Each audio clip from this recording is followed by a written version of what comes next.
Pada waktu menginput BKU, Bapak Ibu dihadapkan ada pilihan siplah atau non siplah.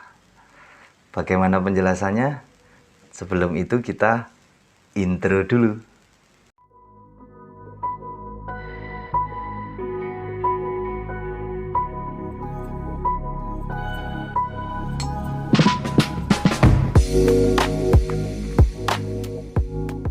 Assalamualaikum warahmatullahi wabarakatuh. Jumpa lagi dengan saya Mas Doi dalam konten Doi Project.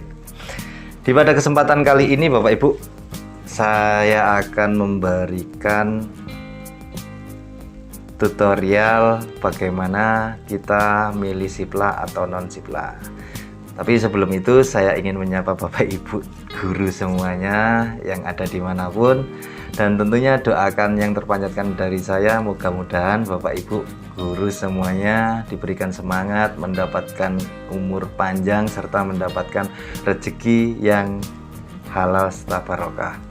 Nah, di kesempatan kali ini Mas Doi akan berbagi lagi terkait dengan ada pilihan siplah atau non siplah. Nah, contohnya seperti ini. Nah, di sini saya akan membagikan beberapa hal, istilahnya mengulas ya terkait dengan siplah atau non siplah. Kalau di garis besar bahwasanya siplah non siplah di situ adalah belanja yang dilakukan melalui siplah atau non siplah. Cuma di sini ada perilaku khusus yang harus Bapak Ibu ketahui, bahwasanya belanja-belanja tersebut harus melalui siplah atau non siplah. Nah, di poin kali ini untuk penjelasannya simak langsung aja materi saya. Yuk. Di sini poin utamanya ada pilihan ya Bapak Ibu. Di sini ada siplah atau non siplah. Ya. Terus di sini ada keterangan PPN 11%. Nah, tentunya ini harus dicentang ya Bapak Ibu ya, menggunakan pajak. Nah, bagaimana penjelasannya? Kita bahas dulu terkait dengan belanja siplahnya. Biasanya Bapak Ibu kalau belanja di siplah, Bapak Ibu akan menerima invoice pembayaran. Di dalam invoice pembayaran, Bapak Ibu akan diberikan nominal pajak. Di sini nominal pajak PPN 11%. Ya. Ini nanti yang akan dicatat pada waktu pelaksanaan BKU. Nah, di mana? Di sini. Kalau di sini ya Bapak Ibu. Kalau semisal di sini nilainya 1.012.000, maka di sini ditulislah 1.012.000. Kalau semisal Bapak Ibu belanjanya lewat siplah, maka diklik siplah, terus di sini PPN-nya diisikan sesuai PPN yang ada di invoice. Ya. Untuk selebihnya cara pekerjaannya masih tetap sama. Jadi di sini harus dicentang menggunakan pajak. Ya, poin utamanya di situ. Nah, untuk masalah PPN 11% ini secara update perhitungannya sudah dilakukan. Jadi di sini ada keterangan bahwasanya hanya perlu menuliskan PPN yang tertera pada invoice terkait dengan belanja Anda ke dalam kolom yang disediakan. Arkas tidak melakukan perhitungan pajak otomatis kembali karena hal tersebut sudah dilakukan di dalam platform siplah. Jadi secara otomatis di platform siplahnya itu Bapak Ibu sudah ada penjelasan terkait dengan PPN 11%,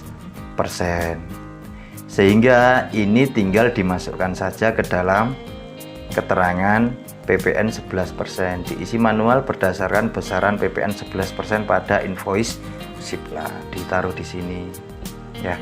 Ini secara otomatis Bapak Ibu sudah otomatis terisikan ketika kita waktu membeli barang.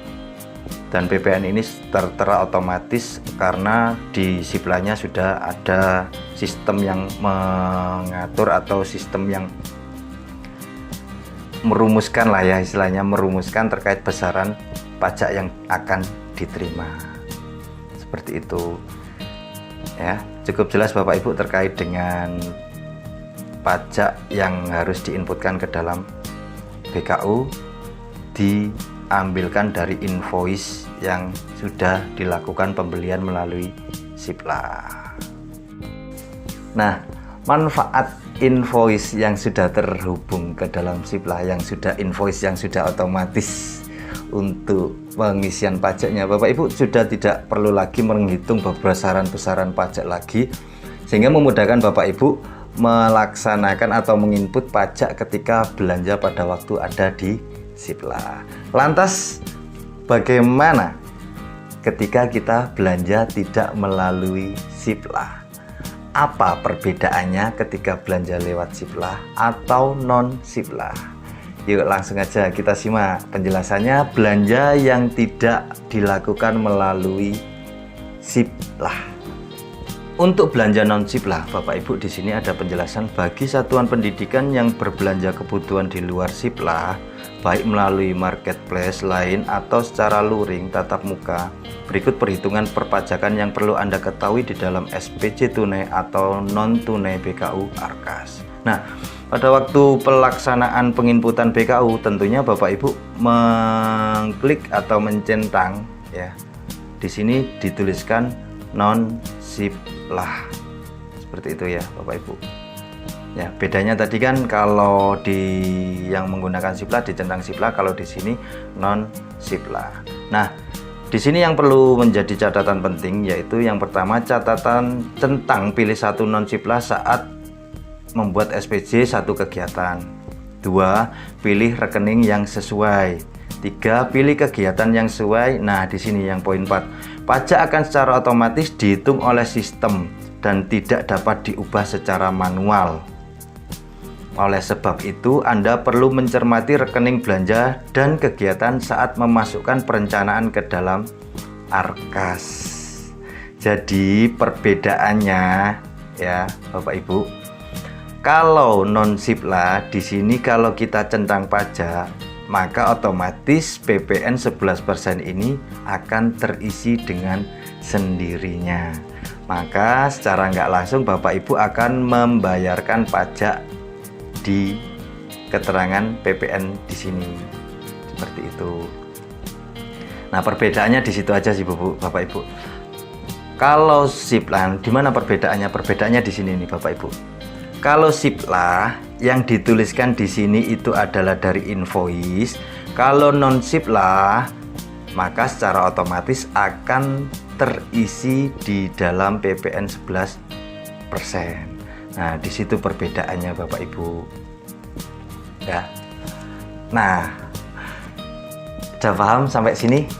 Nah, kalau belum paham, saya perjelas lagi terkait dengan centangan SIPLA atau non SIPLA. Saya ulangi lagi di sini bahwasanya kalau kita nyentang SIPLA pada waktu pengerjaan BKU, berarti otomatis kan Bapak Ibu tuh membeli lewat SIPLA tuh. Nah, otomatis PPN setelah kita mencentang pajaknya, PPN-nya Bapak Ibu nggak perlu lagi menginputkan, menghitung, tetapi ambillah PPN yang ada di invoice pembelanjaan SIPLA. Begitu juga terkait dengan non SIPLA.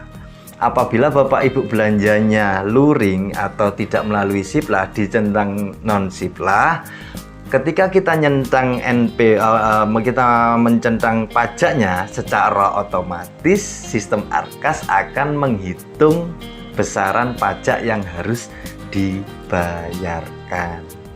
Nah, seperti itu. Jelas Bapak Ibu ya, untuk terkait dengan pelaksanaan BKU yang ada centangan SIPLA atau non SIPLA-nya. Jelas paham lah ya. Kalau nggak paham ya kembali lagi, apalagi ya kolom komentar lagi, tanyakan lagi sebanyak-banyaknya sehingga panjenengan semuanya bisa istilahnya mempunyai kepahaman yang di situ nanti kiranya oh ternyata seperti itu gitu loh. Jadi manfaatnya seperti itu. Nah, saran saya sih Bapak Ibu terkait dengan belanja SIPLA, nanti saya akan buatkan tips dan triknya agar kita enak dalam melaksanaan belanja. Nah, dari keterangan saya itu Bapak Ibu, tentunya Bapak Ibu nanti langsung lakukan aja. Jadi nggak usah kaget, kok ada fitur seperti ini, nggak usah kaget. Jadi tinggal diklik kalau menggunakan Cipla ya tadi sesuai dengan penjelasan saya tadi. Jelas sampai sini? Kalau sudah jelas, alhamdulillah. Baik Bapak Ibu, kalau memang dirasa sudah jelas, saya akhiri